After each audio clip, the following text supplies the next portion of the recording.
everybody, welcome back to another Bleach chapter review with me, Captain Vazquez. We live action, you already know what it is. Yes, here to bring you Bleach chapter 591, titled Marching Out the Zombies 2. Now first thing first, let me put down the Zapato. Let's give a round of applause for Bleach, because it is now, as you can see, going on 13 years. 13 years of awesomeness. Now, of course, yes, Bleach isn't the best manga. It isn't the best anime. It has its flaws. Hell, every manga and anime has its flaws. But you gotta admit, 13 years for Bleach, man, that's a good thing. Good job, Kubo. And we see Ichigo looking sweet as hell on the cover of Shonen Jump. But the main thing is that full color page, man. That looks sweet as hell. You see what's left of the Gote 13, and we see, of course, Chad, Orihime, and Ichigo. And naturally, Ichigo just man, like I said, that's my dog looking sweet as hell, just standing there, just posing with the Zanpakuto right there. So let's get on with this chapter. Now, starting out just as I expect, the reactions. Let's talk about the reactions first. I knew Yumachika and Charlotte Coolhorn were going to have that reaction. I knew it. Same thing with Loopy. And we go on to see that Mayuri, he did the smart thing.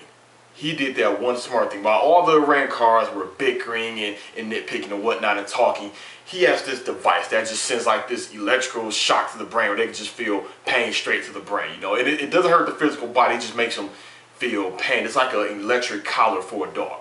And the thing is, it was smart to do that because you never know. Mayuri probably took precaution to say, you know what, they may try to rebel against me, they may try to disobey me, they all may try to jump me, so let me go ahead and, just shock their ass. And it's a good thing he did that, because it's the same thing he has something similar to with his Bankai, and it's always good to be prepared.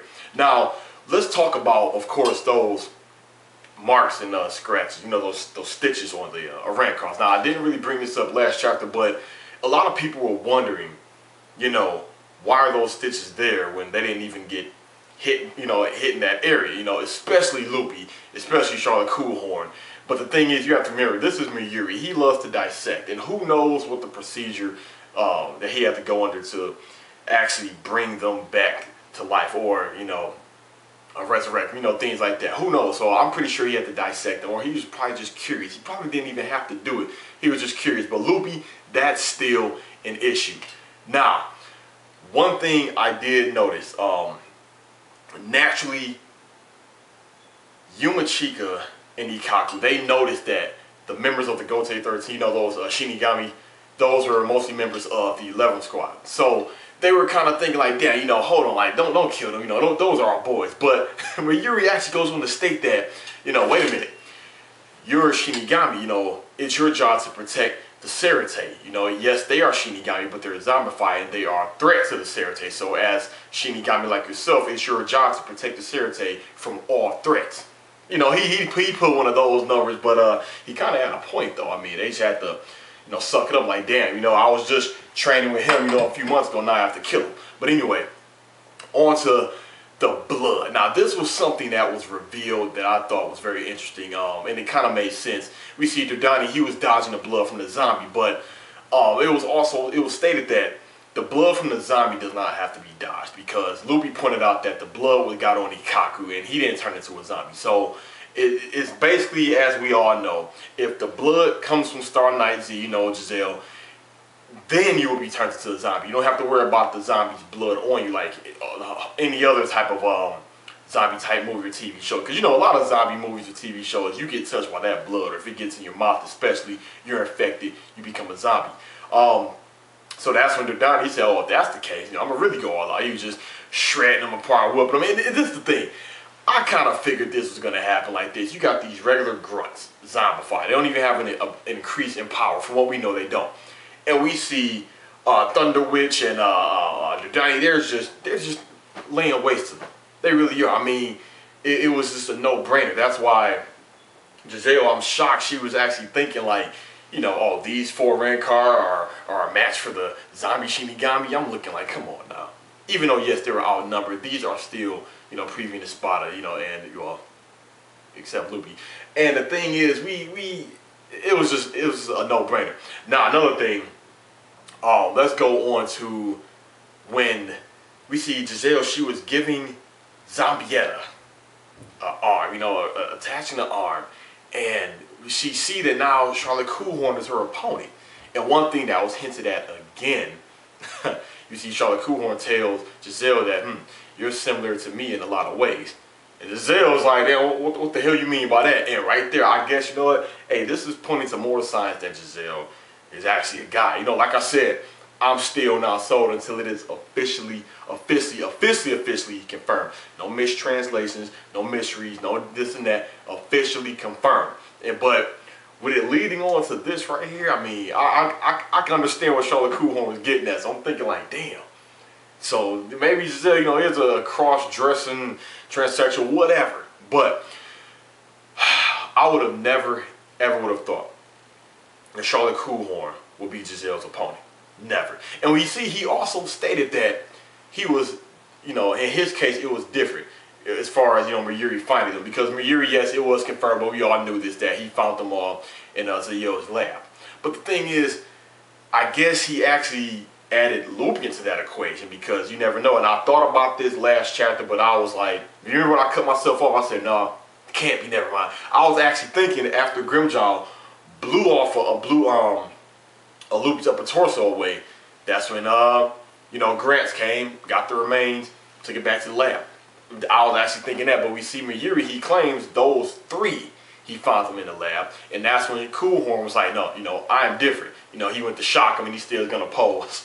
But, you know, basically what he's meaning is that he wasn't in the lab. He found them in fake Katakura time. That's what I'm assuming that he's saying. But anyway, on to the battle of Charlotte Coolhorn versus Zombietta. Now, right here, we see Zombietta was no match for Charlotte Coolhorn. Now, I'm thinking right here, whether Charlotte Coolhorn had an increase in power with what Mayuri did to him, or Zombietta, well, Bombietta, she had a decrease in power when she got zombified.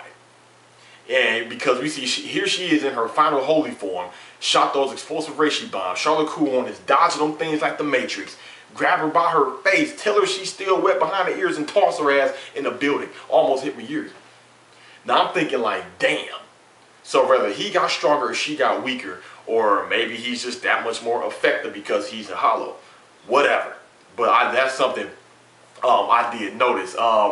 And you see, maybe she's finally erased, just eradicated, obliterated, gone out of existence. He did that gay-ass Zero, bam, just erased her. Because he noticed, like, okay, you're a zombie. I'll see the real way to get rid of zombies, just to completely erase you, just grind you into bits. And he did that Zero, defeat her. Now, the main shocker of it all. We've all seen it. This is the talk of the chapter, the big shit shocker of the chapter. We see Giselle. She realized, damn, well, so much for Zombietta. Come on out. And we see it's none other than a zombie Toshiro.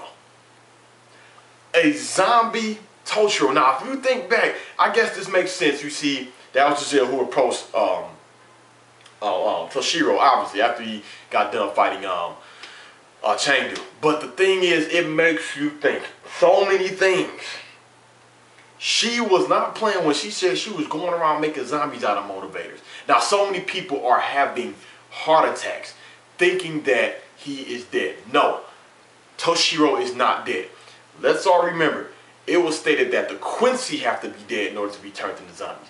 Now, we see Toshiro, he wasn't dead. He was just basically exhausted, passed out, knocked out unconscious, whatever you want to call it. And she probably cut herself, bit herself, whatever, threw the blood on him, made him a zombie. Now, I guess she had time to put him in a whole new attire, because I'm like, what the, he has a whole new outfit on. But I guess when other Soul Reapers are just, when those regular grunts are cannon fodder and you're not approached by a captain, you can just go around throwing blood on motivators. And she probably came across Toshiro and said, oh, look at this, turned into a zombie. And it makes you think again, what about Kira? What about Rangiku? Things like that. Hell, what about Kenpachi? Oh, damn, she did that to Kenpachi. Hell, what about Love? Not Love, damn. What about Rose and Kensei? Like that. I mean, she's probably, who knows what she has up her sleeve besides Toshiro. And even Mayuri, he did state like that. Now, he could be a problem. Now, one thing I do like about this is something he probably didn't prep for. Maybe he did. He probably did. Maybe he did think like, if she did this to zombies, I mean regular Soul Reapers, maybe she probably could do this with the remaining captains. But then he was probably thinking, well, they'll probably beat Giselle, so who cares? But who knows? But like I said, he's probably not prepped for this. And a zombie Toshiro, who knows what he's going to say? I mean, maybe, well, I know Loopy, he's going to say something to him because Loopy is going to remember Toshiro. And this is going to be like their rematch. But Toshiro he's probably going to be able to still go Bunkai, you know? But I wonder how this is going to go. Them four against Toshiro. This is going to be an interesting battle right here. But no, I don't think he's dead. He's just zombified. How will the curse get reversed? Maybe you have to kill Giselle. Who knows? But right there, it ends right there. All in all, Elites, this chapter, it was pretty balanced and steady. I mean, you had your little bit of action, you had your comedy, you had certain things revealed and explained, and you had a shocking twist at the end. So that's basically a good thing for what it delivered. Now, maybe some of y'all didn't really care for the chapter because it probably didn't hold the characters in it that you didn't like.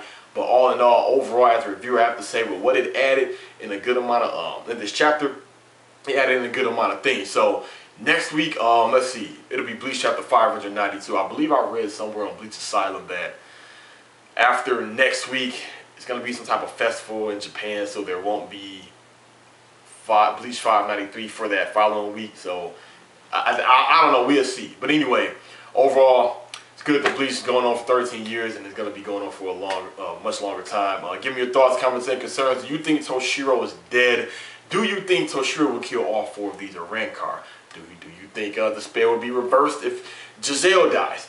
I mean, let me know. Thanks for all watching this review. I'll see you all next week. It's me, Captain 508, signing out.